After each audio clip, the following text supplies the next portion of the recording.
Hello everyone. Today we are studying topic number 5 for Thursday, titled Brotherly Love. And the first question is, considering the fact that all human beings are different, how should we treat each other? Okay? How should we treat each other? Romans 14:7 through 13 is saying what? That we should treat each other with love, with respect, with sympathy, not judging. And boy, cannot judging be hard sometimes, can it? Because we as humans, we are so ready to criticize, so ready to point the finger. Oh, that person is not the same as me. Oh, I'm better than that person. That person should have done this, should have done whatever, right? We're always quick to judge, right? But who should we be judging? Ourselves. And it's really hard to do. We should judge ourselves, right? And compare ourselves to who? To other people who are sinners like me, right? No.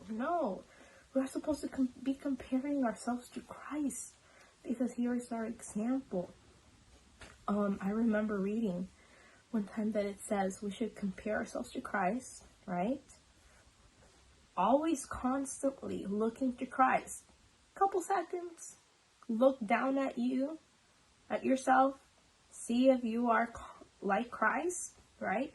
Don't take too long looking at yourself, because if you take too long looking at yourself, what's going to happen? You'll be depressed, you'll be discouraged. I'm not like Christ, right? And you're going to get depressed. You can't do that. A couple seconds, look at yourself and turn back your eyes back on Christ, right? Because looking at Him, we are changed. Remember, by beholding, we become changed. If we look to Christ, then guess what? We'll be like Christ, right? Of course, that is a daily thing. Sanctification is a daily thing, right? It says here, every association of life calls for the exercise of self-control, forbearance, and sympathy.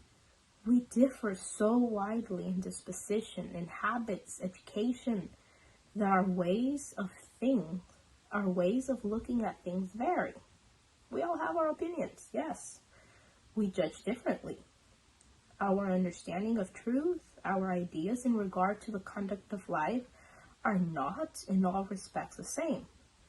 There are no two whose experience is alike in every particular.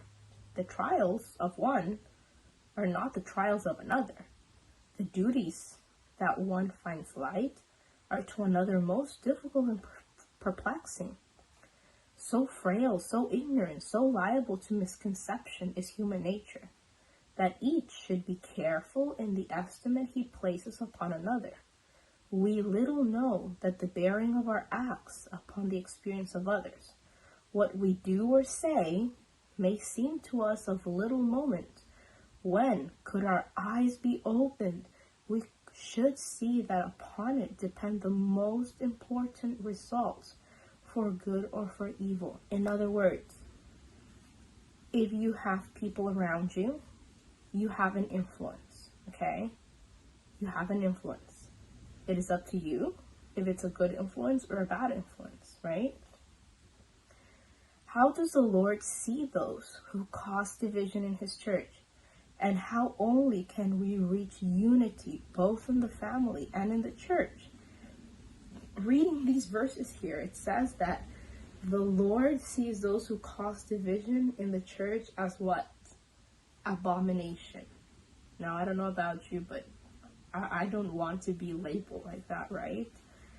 No, why would we cause division in the church, right? A lot of people have a view of church that if we see a person stumble, then we're like, oh my goodness, how can that person be in the church? But remember, we have to remember, what is the purpose of a church? Okay, many times I've heard this say, and it's totally true. Probably you've heard it as well. The church is a hospital, okay? Because what did Christ say? I came for those who are sick, not for the healthy ones, right? And who goes to church? Sick people like me. Sick with what? With sin. We have our difficulties, we fall, right? But should we judge each other or should we lift each other up, right? If I fall, I hope and I pray that there is somebody there, a brother, a sister, to hold my hand, to help me up, right? Now, how can we reach that unity, right? It says here, the closer we come to Christ, the nearer we shall be to one another. God is glorified as his people unite in harmonious effect. So I want to leave you with that note. The closer we come to Christ, the nearer we shall be to one another. If we're having problems, divisions, that's because we're not close to Christ as we should, right? So let us endeavor, right, today to get closer to Christ. And if we do, we will be able to get closer to our brethren, to our family, to everyone around us. And we will be able to give them a helping hand instead of just like stepping on them or walking across them, right? So let's try to do that. Get closer to Christ. God bless you. Bye-bye.